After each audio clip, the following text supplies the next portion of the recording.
Rohit Pawar Maharashtra cricket असोसिएशनचे अध्यक्ष आहेत। त्यांचा कार्यकाळ संपत आल्यानं एमसीएच्या निवडणुका लागल्या होत्या। 6 जानेवारीला निवडणूक प्रक्रिया पूर्ण होणं आणि मतमोजणीची प्रक्रिया अपेक्षित होती, पण त्याआधीच एका याचिकेमुळे एमसीएच्या निवडणुका तातडीनं स्थगित करण्याचा निर्णय मुंबई उच्च न्यायालयानं दिला। 4 फेब्रुवारीला या प्रकरणाची पुढची सुनावणी होणार आहे। झालं असं की कोर्टात एक याचिका सादर करण्यात आली। याचिकाकर्त्यांमध्ये माजी क्रिकेटपटू केदार जाधव हे देखील होते।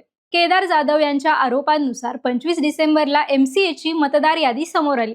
त्यात सदस्यांची संख्या 154 वरून 571 इतकी झाली होती। आता हे सदस्य एकदम कसे वाढले, तर रोहित पवारांनी त्यांच्या अध्यक्षतेखाली असलेल्या कार्यकारिणी समितीच्या माध्यमातून मागच्या 2-3 वर्षात क्रिकेटशी संबंधित नसलेल्या तब्बल 400 जणांना लाईफ मेंबरशिप दिली। या यादीत रोहित पवारांची बायको कुंती, सासरे सतीश मगर, सुप्रिया सुळेंची मुलगी रेवती सुळे यांचा समावेश आहे। एवढंच नाही तर रोहित पवार यांच्या कंपन्यांमध्ये कार्यरत असलेले कर्मचारी, अनेक राजकीय नेते आणि काही शैक्षणिक संस्थांचाही यात समावेश आहे। एकीकडे रोहित पवारांनी सदस्यत्वासाठी ज्यांनी अर्ज केला त्या सगळ्यांच्या अर्जाची पडताळणी करून सदस्यत्व दिल्याचं सांगितलं, तर दुसरीकडे एमसीएच्या स्थापनेपासून सदस्य असणाऱ्या वाडिया महाविद्यालयाला दिलीप वेंगसरकर यांच्यासारख्या खेळाडूंना सोयीस्करपणे डावलण्यात आलंय। जिथे एमसीएने क्रिकेटच्या हितासाठी काम करणं अपेक्षित आहे, तिथं रोहित पवार मात्र निवडणूक जिंकण्यासाठी आणि स्वतःच्या संबंधातील व्यक्तींना सभासद करण्यासाठी पदाचा गैरवापर करतायत असे आरोप त्यांच्यावर झाले।